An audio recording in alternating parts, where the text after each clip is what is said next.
दोस्तों, बदलते परिवेश में मोबाइल लैपटॉप ने काफ़ी हद तक क्रांतिकारी परिवर्तन न केवल संचार के क्षेत्र में किया है, बल्कि न्याय के क्षेत्र में भी उसने अपनी इम्पोर्टेंसी साबित की है। यदि आपके पास में दस्तावेज के रूप में कोई भी सबूत या एविडेंस मौजूद नहीं है, लेकिन यदि आपके मोबाइल या लैपटॉप में उस केस से रिलेटेड कोई भी सबूत अगर है जो कि आप पर विचाराधीन है या आपने किसी पर किया है, तो वह आपके केस को जिताने की गारंटी हो सकता है। जी हाँ दोस्तों, आज इसी टॉपिक पे बात करूंगा। तो नमस्कार दोस्तों, मेरा नाम है एडवोकेट अजय शर्मा और आप देख रहे हैं लॉ अवेयरनेस चैनल। तो चलिए दोस्तों, शुरू करते हैं आज का ये वीडियो।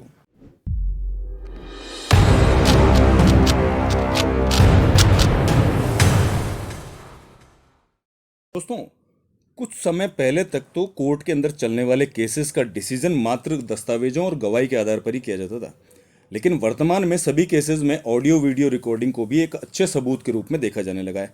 और सेशन कोर्ट से लेकर के ऑनरेबल सुप्रीम कोर्ट तक सभी ऑडियो वीडियो रिकॉर्डिंग को सबूत मान करके डिसीजन भी देने लगे। ऑडियो वीडियो रिकॉर्डिंग को सबूत के रूप में मान्यता धारा 65B एविडेंस एक्ट प्रदान करता है। इस प्रकार के सबूत भी इस धारा में सभी न्यायालयों द्वारा एडमिसेबल होते हैं। धारा 65B कहती है कि इलेक्ट्रॉनिक माध्यम जैसे मोबाइल, लैपटॉप आदि की रिकॉर्डिंग को भी दस्तावेजी साक्ष्य के रूप में माना जाएगा, वह सबूतों के रूप में एडमिट किया जा सकेगा। यदि इस प्रकार के सबूतों की बात की जाए तो ये सिविल व क्रिमिनल दोनों प्रकार के केसेस में सबूत माने जाएंगे। लेकिन इस प्रकार के इलेक्ट्रॉनिक सबूतों के लिए कुछ बातें ध्यान में रखी जानी चाहिए, जो कि जिससे कि सबूतों को मजबूती मिलती है और जिनके आधार के ऊपर केसेस को जीता जाता है। तो आइए जान लेते हैं उन खास बातों को। दोस्तों, सबसे पहली बात तो ये है कि कोई भी रिकॉर्डिंग जो कि त्यों यानी एज इट इज़ कोर्ट के अंदर प्रस्तुत की जानी चाहिए। उसमें कोई भी एडिटिंग या काट छांट नहीं की जानी चाहिए। दूसरी सबसे महत्वपूर्ण बात यह कि जो भी सबूत रिकॉर्डिंग के रूप में प्रस्तुत कर रहे हैं वो मामले से संबंधित होनी चाहिए। तीसरा ये कि कोई भी रिकॉर्डिंग चाहे ऑडियो या वीडियो जो भी हो, ज़्यादा पुरानी ना हो। ज़्यादा से ज़्यादा 5 साल तक की रिकॉर्डिंग प्रस्तुत की जा सकती। इस प्रकार की रिकॉर्डिंग को गवाही के समय और बहस के समय कोर्ट में चला करके सुनवा करके और इस तरह से दिखा कर भी चलाना चाहिए। इस तरह की चीज़ होनी चाहिए कि या तो उसको सुनाया जाए या दिखाया जाए। सबसे ज़रूरी बात यह है कि रिकॉर्डिंग को ज्यों की त्यों भाषा में टाइप शुदा कॉपी के रूप में, यानी आप एग्जाम्पल समझ के देखें।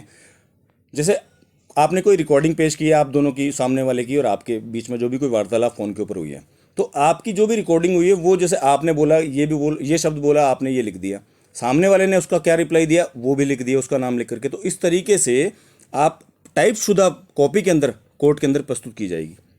इस प्रकार की रिकॉर्डिंग के साथ एक एफिडेविट धारा 65B एविडेंस एक्ट के अंतर्गत भी प्रस्तुत किया जाना चाहिए, जो कि शपथ पत्र के रूप में उस व्यक्ति द्वारा दिया जाता है जो कि ये पेश कर रहा है। दोस्तों, ऑडियो वीडियो रिकॉर्डिंग को सबूतों के रूप में एडमिसेबल करने का या एडमिट करने के संबंध में समय समय पर ऑनरेबल सुप्रीम कोर्ट द्वारा कई रूलिंग भी दी गई हैं, जिनमें Anwar PV versus PK Basheer 2014, Shafiq Mohammad versus state of Himachal Pradesh 2018 उल्लेखनीय है। ये दोनों न्यायिक निर्णय ऑडियो वीडियो रिकॉर्डिंग की ग्राह्यता को बल देते हैं और इन्हें दस्तावेजी साक्ष्य के रूप में मान्यता भी देते हैं। दोस्तों, अब किसी भी प्रकार के केसेस में ऑडियो वीडियो रिकॉर्डिंग को सबूतों के तौर पर इस्तेमाल करने को प्रत्येक व्यक्ति स्वतंत्र है, और यदि उचित फॉर्मेट में कानून का पालन करते हुए यदि इस प्रकार के सबूत प्रस्तुत किए जाते हैं तो ये केस जिताने की आपके लिए गारंटी हो सकते हैं। इस प्रकार की रिकॉर्डिंग साफ सुथरी और सुनने समझने लायक होना भी इसके लिए बहुत ज़रूरी है। कई मामलों में जहां अन्य कोई दस्तावेजी सबूत या स्वतंत्र गवाह ना हो, वहां यदि कोई ऑडियो वीडियो सबूतों के रूप में प्रस्तुत किए जाते हैं तो मात्र इनके आधार पर भी केस का निस्तारण किया जा सकता है। तो दोस्तों, यदि आप भी इस प्रकार के सबूतों के बारे में कंफ्यूज हैं कि ये आपको न्याय दिला सकेंगे या नहीं, तो निश्चित हो जाएं और इनको उपयोग में लेकर के अपना पक्ष बेहिचक रखें।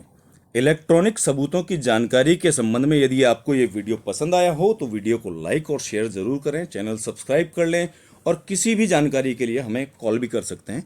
साथ में अगर आपका कोई सवाल हो तो आप कमेंट बॉक्स के अंदर जाकर के कमेंट भी कर सकते हैं। तो मिलते हैं नई जानकारी के साथ में अगले वीडियो में। तब तक के लिए नमस्कार, जय हिंद।